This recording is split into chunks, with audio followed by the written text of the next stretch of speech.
Ever pondered why some groups succeed while others don't even make it off the ground? Group behavior, my friends, is a fascinating field of study, particularly in an organizational context. What constitutes a group, you might ask? Simply put, a group is a collection of individuals who interact with each other, share similar characteristics, and collectively have a sense of unity. But groups aren't all created equal. We have formal groups like your project team at work and informal groups like your weekend book club. Now, let's touch upon the basic principle of group dynamics. First up, roles. Each member of group assumes a specific roles like the leader or the peacemaker. Then we have norms, the unwritten rules that governs the group behavior. Lastly, group cohesion, the sense of solidarity or loyalty that individual feels toward their group. Now, with a basic understanding of group behavior, let's dive deeper into an actual case study. Remember Enron, the energy giant that was once seventh largest company in America? Yes, that's the one, a behemoth in the energy sector. Its downfall was as dramatic as its rise, and it's a tale that carries valuable lessons about group behavior dynamics within organizations. Enron's rise to the top was patriotic, but beneath the glittering success, there was fundamental flaws in its organizational behavior. One of these was a groupthink, a psychological phenomenon where a group of people make irrational or non-optimal decisions, spurred by urge to conform. In Aaron's case, the desire is to maintain an image of success and invincibility led to a culture where dissenting voices were silenced and risky decisions were made without accurate scrutiny. Contributing to this was a lack of diversity. It's not just about having people of a different background, but also about diversity in thought. In Aaron, the leadership consisted largely of minded individual, creating a dangerous echo chamber where ideas haven't questioned or challenged. Its lack of diversity contributed to the groupthink that was so prevalent in the company. Another key factor in Aaron's downfall was unethical leadership. Leader eats to the tone for an organizational culture, and it's around the leadership privacy, profit, or ethics, leading to a series of poor and unlimitedly disastrous decisions. The pressure to conform to the unethical culture further exacerbate the issues with the company. Finally, the lack of open communication played a crucial role in Eric's collapse.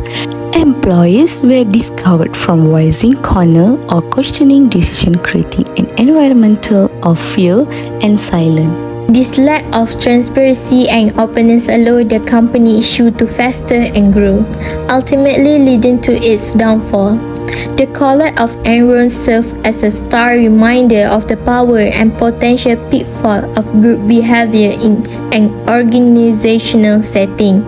It's underlined the importance of encouraging diversity, fostering open communication, and maintaining ethical leadership.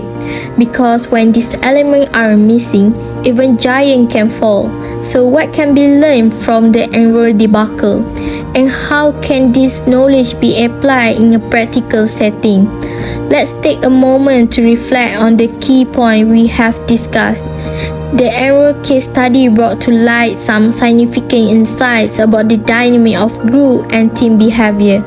It showed us how a lack of diverse opinion, closed communication channels, and unethical practice can lead to the downfall of even the most powerful organizations. Firstly, diversity of thought and opinion within a team is not just a nice to have, it's a must. Diverse perspectives bring in fresh ideas, challenge the status quo, and foster innovation. They prevent the group from falling into the trap of groupthink, a phenomenon that cripples decision-making at Enron. Secondly, open communication is the backbone of any successful team. It allows for the free flow of ideas, encourages feedback, and promotes transparency. At Aaron, the lack of open communication led to a culture of secrecy and fear, creating an environment where employees were afraid to voice their concerns. Lastly, we learned the importance of ethical behavior. A culture that promotes unethical practices like the one at Aeron can lead to disastrous consequences. Ethical behavior should be at the core of any organization. It encourages trust, promotes a positive image, and ensures long-term success. Understanding group behavior and these key elements can help organizations create more effective teams. By encouraging diverse opinion, promoting open communication, and fostering a culture of ethical behavior, organization can avoid the pitfall that lead to Enron demise. Moreover, these practices are not just beneficial for organizations, but also for individuals. They can help you become a better team player, a more effective communicator, and a more ethical person in your daily life. To wrap it up, let's emphasize once more that the success of a team is not just about individual talent. It's about how well the group works together. It's about the synergy of different minds coming together to solve problems and achieve common goals. Remember, the success of a team doesn't just depend on individual talent, but on how well the group works together as a whole.